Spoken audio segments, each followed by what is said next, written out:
उन्हें ये फिक्र है हरदम नया तर्जे जफा क्या है, हमें भी शौक है देखें सितम की इंतहा क्या है। शराब नीति को आखिर में वापस क्यों लेना पड़ा? रेवेन्यू लॉस होने लगा। अच्छा, जेल में कभी मिलना हुआ अरविंद केजरीवाल से? मेरी जेल चेंज कर दी। अरविंद केजरीवाल को मुख्यमंत्री पद से इस्तीफा देना चाहिए। क्यों दे देना चाहिए? हेमंत सोरेन क्यों दिया? गलत किया उन्होंने। नजर बचा के गुजरना है तो गुजर जाओ, मैं आईना हूँ, मेरी अपनी जिम्मेदारी है।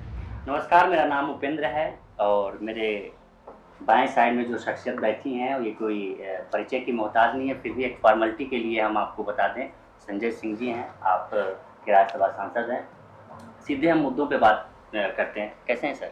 एकदम ठीक है, बढ़िया। खुली हवा में सांस ले कैसा महसूस हो रहा है? खुली हवा तो वहाँ भी थी, वहाँ कौन सी बंद हवा थी? हवा तो वहाँ भी मिलती थी।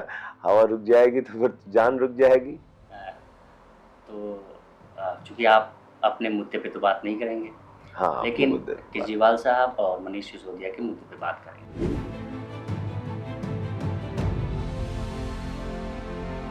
देखिए, पिछले 6 महीने जो जेल के बीते, हर दिन अपने आत्मबल को, अपनी इच्छा शक्ति को और मजबूत किया। उस समय का सदुपयोग किया किताबें पढ़ने में, पत्र लिखने में, सोचने में कि देश को किस हालात पे पहुंचाया जा रहा है, किस तरह से नफरत की आग में झोंक कर जनता के बुनियादी सवालों को पीछे धकेला जा रहा है, किस तरह से चंद पूंजीपतियों के साथ मिलकर देश को लूटा जा रहा है, और जब भी मैं बाहर निकलूंगा और मजबूती से लड़ूंगा। और वही काम कर रहा हूं। हर 6 महीने में यही सोचता था कि जब मौका लगेगा बाहर निकलूंगा तो और मजबूती से लड़ूंगा। और ईडी की कस्टडी और जेल दोनों में क्या फर्क नजर आया? देखिए, ईडी की कस्टडी में ये होता था कि भाई रोज आप अपने परिवार से आधे घंटे मुलाकात कर सकते थे और वकील से मुलाकात कर सकते थे। लेकिन जब आप जेल में चले जाते हैं तो ये सारी चीजें संभव नहीं होती। फिर आपको प्रतिदिन 5 मिनट अपने परिवार से बात करने की इजाजत होती है। हफ्ते में 2 बार 15-15 मिनट की वीडियो कॉन्फ्रेंसिंग करने की इजाजत होती है और अपने वकील के साथ 2 बार हफ्ते में आधे घंटे मिलने की इजाजत होती है। आप एक राजनेता के अलग एक पिता है, बेटा है, और अभी कुछ दिन पहले ही आपकी बेटी ने एक पोस्ट डाला था कि मुझे बड़ा गर्व है कि मैं एक क्रांतिकारी की बेटी हूँ। आप में एक जज्बा था, आप बता रहे हैं कि आपके अंदर, लेकिन परिवार के अंदर तो होता है कि एक हमारा पिता गया है, मेरा पति गया है, एकदम सही बात है। लेकिन मैंने कभी भी अपने परिवार को निराश नहीं होने दिया। मैं जेल से भी जब भी वीडियो कॉन्फ्रेंसिंग पे बात करता था तो अपने परिवार को हंसाता रहता था। पहली बार जब मेरी पत्नी ने और घर वालों ने ये पूछना शुरू किया कि भाई कैसे हो, कैसी तबीयत है, खाने को कैसा मिल रहा है, मैंने कुछ नहीं बताया और मैंने एक ही बात कहा कि ये वीडियो जो है वो रिकॉर्ड होता है और अगर इसको ऊपर बैठे हुए लोग सुनेंगे और ये देखेंगे कि मैं परेशान हूं, मेरा परिवार परेशान है, तो बहुत खुश होंगे। इसलिए आज के बाद ये भी मत पूछना कि तुम कैसे हो, ये पूछा करो कि जेल में सब कैसे। तो मेरे परिवार को ये भी पूछने की इजाजत नहीं थी कि तुम कैसे हो। उनको रोने की इजाजत नहीं थी, उनको किसी भी तरीके से अपनी पीड़ा को जाहिर करने की इजाजत नहीं थी, बल्कि मैं उनको खुद ही हंसाता रहता था, खुद ही मोटिवेट करते थे। हाँ बिल्कुल। इसलिए भी कि भाई अगर आप बहादुरी की बड़ी बड़ी बातें करते हैं और एक जेल हो जाने से आप फिर एकदम से कायरों की तरह पीछे हट जाएं तो वो तो फिर ठीक नहीं है। जेल में हमने सुना है, जेल की पहले की चीज़ों को हमने देखा ही है कि जेल में कैसी कैसी चीज़ें होती थी, क्योंकि जेल में कहा जाता है कि दिन और रात दोनों समान है। वैसे वक्त में आपका समय कैसे कटा? समय तो बहुत अच्छे से कटा। मतलब मैं पिछले 30 वर्षों में मुझे चंद दिन याद होंगे जब मैं दिन में सो पाया होऊंगा, लेकिन वहाँ हर दिन घंटे 2 घंटे सो लेता था। किताबें खूब पढ़ता था, शायद इतनी किताबें 6 साल में नहीं पढ़ पाता मैंने भगत सिंह जी की जेल डायरी पढ़ी, भगत सिंह क्रांति के साक्ष्य पढ़ा, गांधी जी के सत्य का प्रयोग पढ़ा, नेल्सन मंडेला जी की जीवनी पढ़ी, वोल्गा से गंगा तक एक किताब है राहुल सांकृत्यायन की, उसकी शुरुआत की थी, और डॉक्टर लोहिया की जाति प्रथा पे एक किताब थी, उसको पढ़ा। तो बहुत सारी काला पानी के दस्तावेज पढ़ा, आज़ादी के दीवाने पढ़ा, तो बहुत सारी किताबें पढ़ी। जो किताब कुछ कोट करें? नहीं, उसमें बहुत सारी घटनाएं हैं। देखिए, जैसे एक घटना है उसमें, पत्र जो शहीद आजम भगत सिंह के पत्र है जेल डायरी वाले, तो उसमें उनके एक भाई कुलतार सिंह उनसे मिलने आते हैं जब उनको फांसी की सजा हो जाती है। तो जाहिर तौर पे बड़े निराश रहते हैं, तो मिल के जब उनसे जाते हैं तो भगत सिंह ने उनको चिट्ठी लिखी और ये लिखा कि भाई आज तुमको देख के लगा कि तुम बहुत निराश हो, बहुत तकलीफ में हो, चिंता मत करना, हमारे बाद भी ये कारवां चलता रहेगा और ये लड़ाई जारी रहेगी। और सब कुछ लिखने के बाद उन्होंने अंत में 2 लाइनें लिखी बहुत अच्छी, जो मेरे दिल और दिमाग में कई दिनों तक गूंजती रही और मैंने उसको याद कर लिया कि उन्हें ये फिक्र है हरदम नया तर्जे जफा क्या है। जफा का मतलब होता है अत्याचार। तो उन्हें ये फिक्र है हरदम नया तर्जे जफा क्या है, हमें भी शौक है देखें सितम की इंतहा क्या है। तो ये लाइन जो है भगत सिंह की, मतलब कई दिनों तक गूंजती रही, हमें भी शौक है देखें सितम की इंतहा क्या है। मैं तो क्योंकि पहले ही बोल चुका था यहाँ कोर्ट रूम में आते समय कि मैं मोदी जी की यातना का पैमाना चेक करना चाहता हूँ। तो और तब की जेलों में और अब की जेलों में तो जमीन आसमान का अंतर है। उस वक्त आप अपने परिवार को एक पत्र लिख, काला पानी के दस्तावेज जो मैं पढ़ रहा था, कितनी कठिन जेल थी कि आप अपने परिवार को सिर्फ एक चिट्ठी लिख सकते थे पूरे साल भर में। किसी से मिलने की इजाजत नहीं होती थी। अंडमान निकोबार इतनी दूर वो जेल होती थी, तो उसमें बहुत यातनाएं दी गई हमारे क्रांतिकारियों को। भगत सिंह जी जब जेल में थे लाहौर की, उस दौरान वहाँ कैदियों को अधिकार दिलाने के लिए उन्होंने अनशन किया। जतिन दास जी की उसमें मृत्यु हो गई 13 सितंबर को, उस तारीख है। बहुत से लोग थे उसी काला पानी में कि हतोत्साहित होकर सरकार के लिए माफीनामा भी मांगा। हाँ, टूट गए तो उनको इतिहास उस रूप में याद करेगा। जो बहादुरी से लड़ते रहे उनको इतिहास उस रूप में याद करेगा। अच्छा, जेल में कभी मिलना हुआ अरविंद केजरीवाल साहब से, मनीष सिसोदिया? मेरी जेल चेंज कर दी जब केजरीवाल साहब आए 2 नंबर में, तो उसके पहले मुझे उठा के 5 नंबर में कर दिया। 2 नंबर में थे? मैं 2 नंबर में था। उसी मेरा सेल नंबर 28 था। अरविंद जी उसी सेल में आए और जिस दिन उनको आना था उसके 2 दिन पहले मुझे उठा के 5 नंबर जेल में कर दिया। अच्छा, किसी कोई कैदी जो जिससे आप मिले हों वहाँ? नहीं, वहाँ तो फिर बाद में जब मैं म्यूजिक रूम में जाता था, मैं 1 घंटे करीब वहाँ गीत गाने के लिए उनके साथ बैठता था, तो बहुत सारे वहाँ लोग मिलते थे। ओपीडी में जाता था मेडिकल चेकअप के लिए, वहाँ मिलते थे। एक वहाँ अलग अलग जगहों को पंजा बोलते हैं, जैसे म्यूजिक पंजा, कबूतर पंजा। तो जो कबूतर पंजा था जहाँ पे कबूतरों को दाना खिलाने जाता था, तो वहाँ लोग मिलते थे। मल्टीपर्पज हॉल था जहाँ पे बैडमिंटन कोर्ट था, वहाँ जाते थे तो लोग मिलते थे। तो कुल मिलाकर संवाद होता था, लोग मिलते थे। चलते हैं शराब नीति मामले पे। जिस शराब नीति को आप लेके आए, उस शराब नीति को आखिर में वापस क्यों लेना पड़ा, अगर अब सही थी तो? ये सारे एक ऐसे सवाल हैं जो बीजेपी बार बार उठाती है और मैं चाहता हूं कि आपके दर्शकों को इसके बारे में पता जरूर चले। बहुत अच्छा सवाल आपने पूछा। पहली चीज तो ये जान लीजिए आप कि अरविंद केजरीवाल पे आरोप क्या है, क्या घोटाला उनके ऊपर आरोप लगाया गया है। ईडी के 162 गवाह हैं, सीबीआई के 294 गवाह हैं, कुल 456 गवाह हैं। 50,000 पेज की चार्जशीट दाखिल किया है दोनों एजेंसियों ने, और 456 गवाह में से सिर्फ 4 गवाहों ने अरविंद केजरीवाल का नाम लिया, और वो किन परिस्थितियों में लिया है वो देखना जरूरी है। नंबर 1 है मंगुंटा रेड्डी। 16 सितंबर 2022 को उसके यहाँ छापा मिलता है।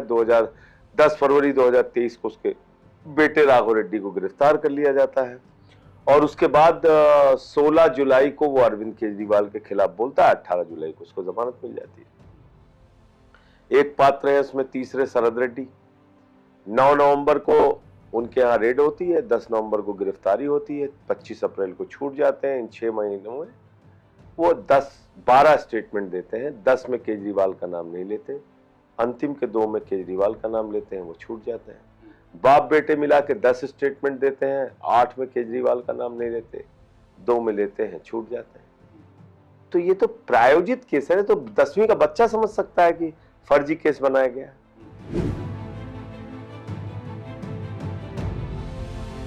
आपने कहा शराब नीति वापस क्यों ली गई।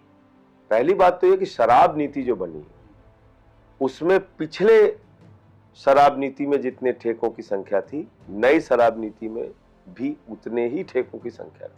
शराब की दुकानें बढ़ाई नहीं गई थी। ये झूठा प्रचार करते हैं भाजपा वाले। हकीकत नहीं थी कि 32 जोन में बांटा गया, प्रत्येक जोन में 27 864 दुकानें खोलने का प्रावधान था उसमें। तो मैं फिर दोहरा रहा हूँ, जितने ठेके पहले थे उतने ही ठेके नई शराब नीति जो लागू हुई थी उसमें थे। दूसरी बात क्या था कि शराब के ठेके, लैंड, लॉ एंड ऑर्डर, ये दोनों हमारे पास नहीं। जिन जिन जगहों पे खुलने थे उस पे एलजी ने पहले स्वीकृति दी, बाद में आपत्ति दी, ठेके खुल नहीं पाए, रेवेन्यू लॉस होने लगा। इस वजह से पॉलिसी वापस की गई। जहां पे हमारे पास लैंड और लॉ एंड ऑर्डर है, पंजाब में यही शराब नीति वहां भी लागू है, चल रही है। तो ये जो एक बार बार प्रचारित किया जाता है, ये पूरी तरीके से निराधार और बेबुनियाद बात है। शराब घोटाला तो किया है बीजेपी ने। जो शरद रेड्डी किंग पिन कहा जाता है ईडी की जांच में, संजय सिंह की जांच में नहीं, ईडी ने कहा ये किंग पिन है, महा घोटालेबाज है, मुख्य घोटालेबाज है। उससे 55 करोड़ रुपए गिरफ्तारी के बाद और 5 करोड़ रुपए गिरफ्तारी के पहले चंदा लेती है भारतीय जनता पार्टी। आप समझ सकते हैं, शराब घोटाला बीजेपी ने किया। कोई ईडी, कोई सीबीआई उनके नेताओं से पूछताछ नहीं कर रही। क्यों नहीं कर रही साहब? ये सवाल है। लेकिन सवाल ये भी बनता है ना कि जिन शरद रेड्डी, जिस सी अरविंद। हाँ, एक बड़ी अच्छी बात आपने कही कि साउथ वाले यहाँ कैसे आ गए। तो हमारे यूपी में क्या कर रहे हैं साउथ वाले, वहां गुजरात वाले क्या कर रहे हैं? आपको पता है ना कि बड़े बड़े सड़कों के ठेके, काशी में ठेका, अयोध्या में ठेका, कौन लोग कर रहे हैं भाई? वहां भी गुजरात के लोग, साउथ के लोग ठेका कर रहे हैं, टेंडर अप्लाई कर रहे हैं। तो क्या हम उत्तर प्रदेश के हैं तो हम ये कह सकते हैं कि भाई यहाँ पे गुजरात के आदमी ठेका नहीं ले सकते? ले रहे हैं। लेकिन एक ये भी सवाल आ रहा है कि क्या साउथ के लोग वहां टेंडर नहीं कर सकते? कर रहे हैं, टेंडर डाल रहे हैं। और वो भी राज्य की योजनाओं में नहीं, केंद्र की योजनाओं में। नरेंद्र मोदी जी के जो राष्ट्रीय स्तर पे जो योजनाएं हैं उसमें भी कर रहे हैं। शरद रेड्डी को टेंडर मिला था शराब घोटाले में। किसको? शरद रेड्डी को। शरद रेड्डी यहाँ दिल्ली में? हाँ मिला था 4 जून में। हाँ 4 जून में मिला था। हाँ। अच्छा, विजय नायर इतना आया, करीब हुआ 13-14 में उनका एक बयान है, इंडियन एक्सप्रेस में हमने पढ़ा कि हमने आम आदमी पार्टी को डोनेशन दिया। उसके बाद धीरे धीरे एक शीर्ष पद पे गए विजय नायर। कैसे मतलब मैं नहीं समझ पाया। विजय नायर शीर्ष पद पे गए आम आदमी पार्टी के। ठीक जब है। उनको गिरफ्तार किया गया तो अरविंद केजरीवाल ने कहा कि हमारा मीडिया देखते हैं, सारी चीज़ें देखते हैं। ईडी ने आरोप लगाया कि इन्हीं के माध्यम से सारा साउथ का जो कार्टेल बना है, इन्हीं के माध्यम से आया है। क्या मिला विजय नायर के पास से? आरोप लगाया उसने ईडी। तो आरोप, मैं वही आपसे कह रहा हूँ ना, आरोप किस तरह से लगाया ये आपके सामने रख के बता दिया मैंने। कैसे आरोप बनाए जा रहे हैं? शरद रेड्डी का भी वही हाल हुआ। मनी ट्रेल, हाँ, उस पर भी दबाव बनाया और बयान दिया और छोड़ दिया। तो कमर दर्द के नाम पे छोड़ दिया। मैंने सिसोदिया जी की पत्नी की इतनी बीमारी है, उसके बावजूद उनको बेल नहीं मिल रही, और जैसे ही वो सरकारी गवाह बना उसको छोड़ दिया। तो क्या लगता है कि अरविंद केजरीवाल भी बहुत दिनों तक रहने वाले हैं जेल में? मुझे लगता है न्याय उनको जल्दी मिलेगा, क्योंकि उनके खिलाफ कोई सबूत नहीं, कोई प्रमाण नहीं, कोई सबूत नहीं। एक आवाज उठ रही है कि अरविंद केजरीवाल को मुख्यमंत्री पद से इस्तीफा देना चाहिए। क्यों दे देना चाहिए? किस लिए? एक नैतिकता। इसलिए कि मोदी जी ने कह दिया और भाजपाइयों ने कह दिया, इसलिए इस्तीफा दे देना चाहिए। अरविंद केजरीवाल को नैतिकता के आधार पर इस्तीफा दे देना चाहिए और अजय मिश्रा टेनी के बेटे 4 किसानों को मार के देश के गृह राज्य मंत्री बने रहेंगे। मणिपुर का मुख्यमंत्री 1 साल तक मणिपुर को जलाएगा, कारगिल के फौजी की पत्नी को वहां निवस्त करके घुमाया जाएगा, फिर भी वो मणिपुर का मुख्यमंत्री बना रहेगा। उसको माला पहना के कंधे पे बिठा के घुमाएंगे भाजपाई, और हम इस्तीफा दे दें और किसान जो है यहाँ पे 750 शहीद होंगे, उनको मारेंगे, पीटेंगे, उसमें कोई इस्तीफा नहीं देगा कि काला कानून क्यों लेके आए। और पहलवान बेटियों को घसीट घसीट के मारा जाएगा, उसमें उनको न्याय नहीं मिलेगा। और आम आदमी पार्टी को सूली पे चढ़ा देना चाहिए और सबको इस्तीफा दे देना चाहिए, और इनको चौराहे पे खड़े होकर गोली क्यों नहीं मारा जाता। यही नैतिकता है भाजपाइयों। मनीष सिसोदिया फिर क्यों इस्तीफा दिया? मनीष सिसोदिया के पास बहुत सारे विभाग थे, सत्येंद्र जैन के पास विभाग थे। आज वो विभाग जिन मंत्रियों के पास है दिल्ली में, वो काम कर रहे हैं। आतिशी हैं, सौरभ भारद्वाज हैं, काम कर रहे हैं। आपके कई नेताओं को ईडी ने समन भेज दिया, क्या आपको लगता है कि कोई साजिश है इसके पीछे? मैंने बताया अभी आपके सामने ही कि किस तरह से केजरीवाल के खिलाफ मुकदमा बनाया गया। तो ये साजिश ही है और कुछ नहीं है साजिश के अलावा, और क्या है। अच्छा, एक सवाल ये, एक मान लीजिए कोई ऐसी स्थिति बनती है कि अरविंद केजरीवाल को इस्तीफा देना पड़ा, तो आम आदमी पार्टी में कौन इस लीडर को मानते हैं जो उनके नेतृत्व को इस तरह के काल्पनिक सवालों का कोई मतलब नहीं है ना। बाबा साहब डॉक्टर भीमराव अंबेडकर जी ने देश का संविधान लिखा है ना, नरेंद्र मोदी तो लिखा नहीं है। बाबा साहब को पता रहा होगा कि ऐसे ऐसे कोई तानाशाह इस देश में आ सकता है, इसलिए उन्होंने लिखा कि किसी मुख्यमंत्री को जब तक उसके ऊपर कोई आरोप साबित ना हो जाए इस्तीफा देने की जरूरत नहीं है। हेमंत सोरेन क्यों दिया? गलत किया उन्होंने, नहीं देना चाहिए था उनको, रणनीतिक रूप से गलती की, तभी तो इनका मनोबल बढ़ गया, तभी तो केजरीवाल को गिरफ्तार कर लिया। अब अगर केजरीवाल इस्तीफा दे देंगे तो भगवंत मान गिरफ्तार हो जाएंगे, भगवंत मान इस्तीफा दे देंगे तो विजय हो जाएंगे, फिर स्टालिन हो जाएंगे, फिर सिद्धारमैया हो जाएंगे, फिर रेवंत रेड्डी हो जाएंगे, फिर ममता बनर्जी हो जाएंगी, फिर चलेगा किम जोंग का शासन यहाँ पे। यही तो है। तो भाजपाई तो सबसे नंबर 1 के भ्रष्ट है, इस धरती की सबसे भ्रष्ट पार्टी है भाजपा, भ्रष्टतम पार्टी है भाजपा।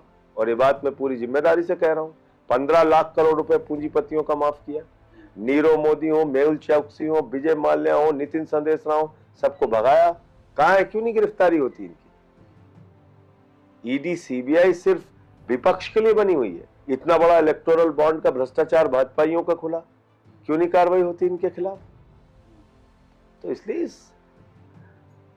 इसका नाम ही बंगारू जनता पार्टी है।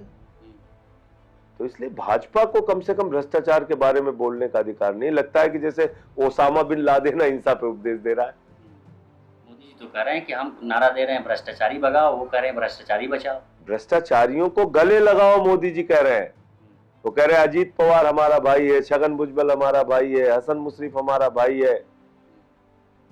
वो कह रहे हैं नारायण राणे, अशोक चौहान हमारा भाई है, जनार्दन रेड्डी हमारा भाई है, नवीन जंदल हमारा भाई है, मुकुल राय, शुभेंदु अधिकारी, हेमंत विश्व शर्मा, कितने नाम बताएं। अभी तो एक तपस राय गया, टीएमसी का छापा पड़ा था उसके ऊपर ईडी का। आगे क्या प्लान है इंडिया गठबंधन का? इंडिया गठबंधन जीतेगी इस बार के चुनाव में। मोदी जी 2019 में सैचुरेशन पॉइंट पे थे, अधिकतम सीटें थी इनकी। इस बार महाराष्ट्र में बीजेपी की सीट कम होगी, कर्नाटक में कम होगी, मध्य प्रदेश राजस्थान में कम होगी, हरियाणा में कम होगी, बिहार में कम होगी। इस बार हारेगी बीजेपी, आप देखिए। 400 पार कह रहे हैं एकदम। तो वो तो कहाँ नहीं कहते हैं, बोले नहीं थे बंगाल में 200 पार, आई 77। कैसे आई बताइए, बताइए। बोलने का तो कुछ भी बोलते हैं। दिल्ली में भी बोले थे, दिल्ली में 45 पार बोले थे, 8 आई। हरियाणा में 75 पार बोले थे, 40 आई। मिजोरम में 21 पार बोले थे, 1 सीट आई। तो मैंने तो बता दिया, 13 उदाहरण दिए उनके। सवाल ये किया जा रहा कि आम आदमी पार्टी भ्रष्टाचार के खिलाफ उपजी आंदोलन 2012 से उपजी आंदोलन की एक पार्टी है, लेकिन अब मौजूदा वक्त पे उसी पर भ्रष्टाचार के आरोप लग के उनके शीर्ष नेतृत्व जेल में।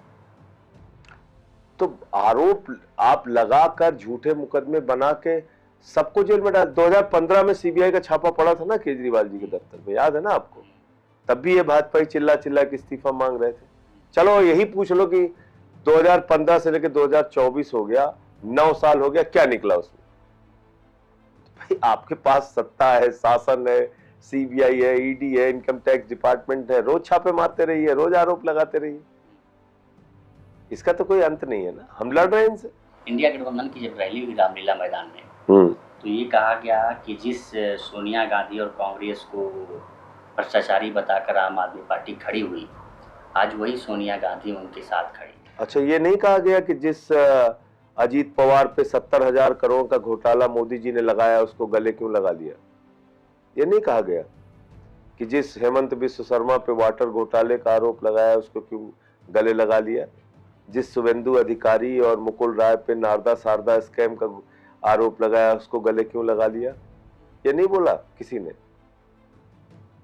तो इसलिए आज एक बड़ा राजनीतिक संकट इस देश में है, और वो राजनीतिक संकट है देश के लोकतंत्र और संविधान को बचाने का। विपक्ष बचेगा नहीं, राज्य की सरकारें नहीं बचेगी। अभी हो सकता है सुनने में ये बात बुरी लगे, लेकिन देश के अंदर पूरी तरीके से तानाशाही लागू होगी। अच्छा, आपको लगता है कि मुद्दा बेरोजगारी, महंगाई है मुद्दा अभी? नहीं लगता आपको? हम आपसे 82 करोड़ लोगों को 5 किलो राशन पे जिंदा रहना पड़ रहा है, आपको मुद्दा नहीं लगता? अग्निवीर योजना ला के देश के नौजवानों के पीठ में छुरा मारा गया, नहीं लगता आपको कि मुद्दा है? बेरोजगारी, महंगाई मुद्दा नहीं है? 100 रुपए से ज्यादा पेट्रोल 125 रुपए तक मिला, डीजल 100 रुपए तक मिला, बताइए आप। तो यही कहा 250 रुपए लीटर सरसों का तेल मिला, सब्जियों के दाम आसमान पे, तो मुद्दा नहीं है? हमारे कल वरिष्ठ पत्रकार हैं, उनसे बात हो रही थी, उन्होंने कहा कि ये सारे मुद्दों को भटका के जो सत्ताधीश पार्टी है वो पूरा केजरीवाल गिरफ्तारी पे लगा दी है कि इनसे मुद्दों से भटक जाए विपक्ष। हो सकता है आपको? हो सकता है ये भी एक साजिश हो, उनकी कोशिश हो, ऐसा लगता है। हो सकता है। संजय सिंह सुल्तानपुर से आते हैं, उड़ीसा में पढ़ाई करने गए, राजनीति में कैसे आ गए?